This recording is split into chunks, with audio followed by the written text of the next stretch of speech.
Nigeria used to be one of the top ginger exporters in the world. So what happened?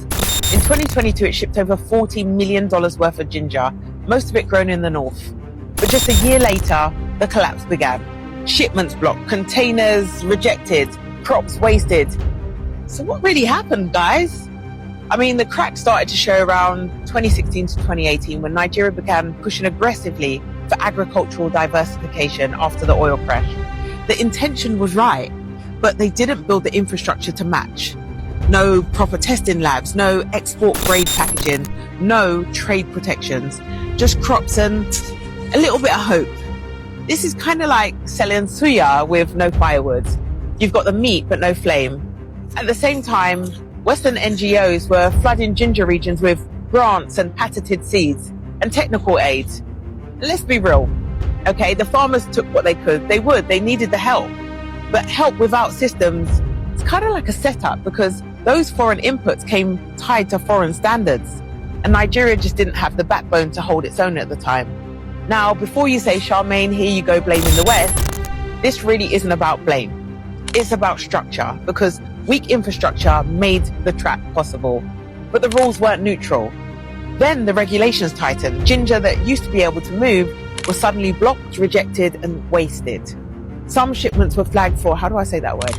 Aflatoxin contamination, a storage issue that proper infrastructure would have prevented. Then in 2024, things got worse. A fungal blight hit the north hard.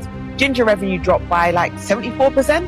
Some farmers lost everything, and while Nigeria's exports collapsed, other countries filled the gap. And really, that's what soft power looks like in action. Shift the standards, control the game. What's the business lesson? It's not enough to produce. You need leverage. You need systems. You need to build your value chain like it's a fortress. If someone else controls the compliance, they control the coin. So what now? Ginger producers can't just wait for government. Okay, it's not everyday government by itself. They need to form co-ops, invest in EU compliant drying and packaging, and partner with buyers who understand export certification. And it's not a theory. There are researchers already in Ilorin that are building proper drying tech right now. A CBI project is training 17 Nigerian exporters to meet European standards. Co-ops and certification clusters are already being designed. These aren't pipe dreams, they're tools. The question is, who's going to use them? Because Nigeria didn't fail at farming. It failed at defending its own value chain. Let's talk in the comment section. If you were a farmer, would you have taken the grant? There's a reason small farmers are disappearing. They're not inefficient.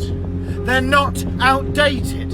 They're just in the way. In the way of a system that runs on ultra-processed products. Stuff you can ship across the world, stack high in a warehouse, sell cheap and repeat. And the less local food we grow, the more we depend on the stuff that isn't food anymore. It keeps us tired, hungry, foggy. It keeps us buying. It keeps us working double just to feel half alive. We're not losing farmers.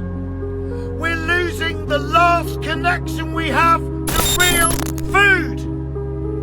And when that goes, so does our health, our time, and our freedom. Follow